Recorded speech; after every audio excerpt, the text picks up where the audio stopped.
السلام علیکم ورحمۃ اللہ۔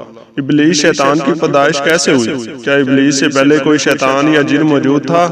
اللہ تعالیٰ نے ابلیس کے لیے جوڑا یعنی اس کی بیوی کب پیدا کی؟ ابلیس کا نکاح کب ہوا اور اس کے بچے کیسے پیدا ہوتے ہیں؟ کیا دنیا میں موجود شیاطین اور جنات ابلیس کی اولاد ہیں؟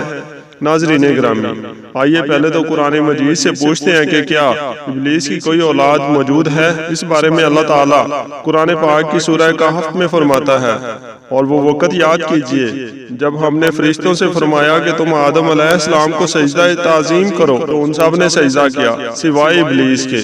وہ ابلیس جنات میں سے تھا تو وہ اپنے رب کی اطاعت سے باہر نکل گیا۔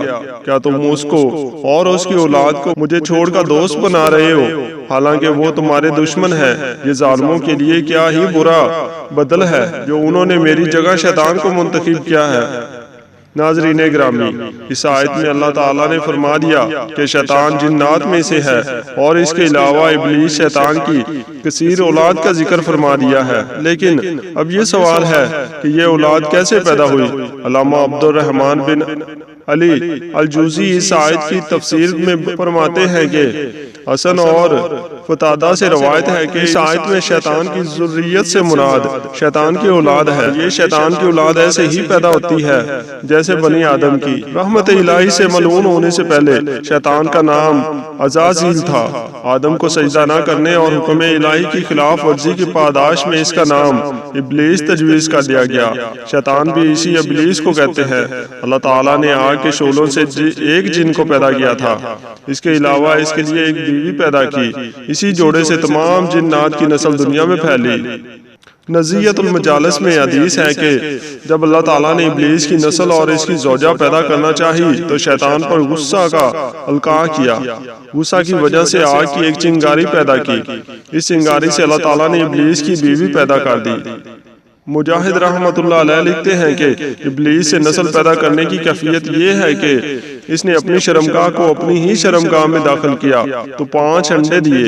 ان کا کہنا ہے کہ اصل ذریت یہ ہے کہ حیات حیوان میں شیطان کی افزائش نسل کے بارے میں روایت کچھ اس طرح ہے۔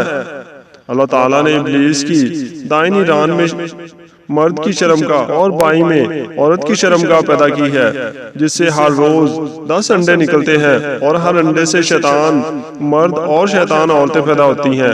ناظرین گرامی، یہاں یہ بات بتاتے چلیں کہ جنات اور شیاطین 2 الگ مخلوقات ہیں۔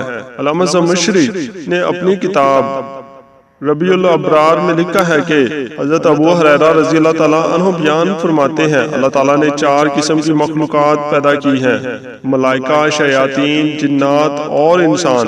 پھر اس کے 10 حصے کیے، 9 حصے ملائکہ، 1 حصہ شیاطین، جنات اور انسان۔ پھر ان تینوں کے 10 حصے کیے، 9 حصے شیاطین، 1 حصہ جنات اور انسان۔ اس کے بعد جنات اور انسان کے 10 حصے کیے تو 9 حصے جنات اور 1 حصہ انسان۔ قاضی ثناء اللہ پانی پتی تفسیر مزری میں لکھتے ہیں کہ انسانوں کے باپ ابو البشر، جنات کے باپ الجان، جبکہ شیاطین کا باپ ابلیس ہے۔ جنات میں کچھ مسلمان ہیں، کچھ کافر، مرتے بھی ہیں، پیدا بھی ہوتے ہیں۔ شیاطین میں سے کوئی بھی مسلم نہیں، نہ کسی کو موت آتی ہے۔ جب قیامت سے 40 سال پہلے ابلیس مرے گا تو اسی کے ساتھ سب مریں گے۔ حضرت مجاہد نے شیطان کی بیوی کا نام ترتبہ رکھا ہے، اور اس کے علاوہ شیطان کے مشہور بیٹوں کے نام اور کام کچھ اس طرح لکھے ہیں: دمبور، جو ہر بازار میں شیطان کا جھنڈا اٹھائے ہوئے ہوتا ہے، عورتوں کو مردوں اور مردوں کو عورتوں کی طرف مائل کرتا ہے، صبر، جو مصائب کا سبب ہے، عطور، جو ریاکاری کا باعث ہے، مسعود، جو لوگوں میں جھوٹی باتیں پھیلاتا ہے، داسم، جو اس آدمی کا ساتھی ہے جو گھر میں بغیر سلام کیے داخل ہوتا ہے اور بسم اللہ پڑھے بغیر کھانا کھائے اور اس کے ساتھ کھانے میں شریک ہو جاتا ہے۔ الغرض شیاطین روزانہ ایک انسان پر کئی مرتبہ اپنے قابو میں کرنے کے لیے حملہ کرتے ہیں، جیسا کہ حضرت ابن مسعود رضی اللہ تعالیٰ عنہ حضور نبی کریم صلی اللہ علیہ وآلہ وسلم سے روایت کرتے ہیں کہ نبی پاک صلی اللہ علیہ وآلہ وسلم نے فرمایا تم میں سے ہر ایک کے ساتھ جنوں اور شیطانوں میں سے اس کا ہم نشیں ہے۔ تو صحابہ اکرام نے کہا اے اللہ کے رسول، کیا آپ کا بھی جنوں میں سے کوئی ہم نشیں ہے؟ تو انہوں نے فرمایا اور میں بھی، مگر اللہ نے میری مدد مدد فرمائی ہے اور وہ مسلمان ہو گیا ہے تو وہ مجھے بھلائی کے علاوہ کسی چیز کا نہیں کہتا۔ ناظرین گرامی، بے شک اللہ تعالیٰ نے قرآن پاک کی بہت سی آیات میں شیطان کو انسان کا کھلا دشمن قرار دیا ہے، اور آج کے جدید دور میں تو شیطان کے مکر و فریب کے جال میں بھی بے حد وسعت ہو گئی ہے، ان سے بچنا ناممکن ہوتا جا رہا ہے۔ بے شک نجات اسی میں ہے کہ ہم اللہ ہی سے شیطان مردود کی پناہ مانگے۔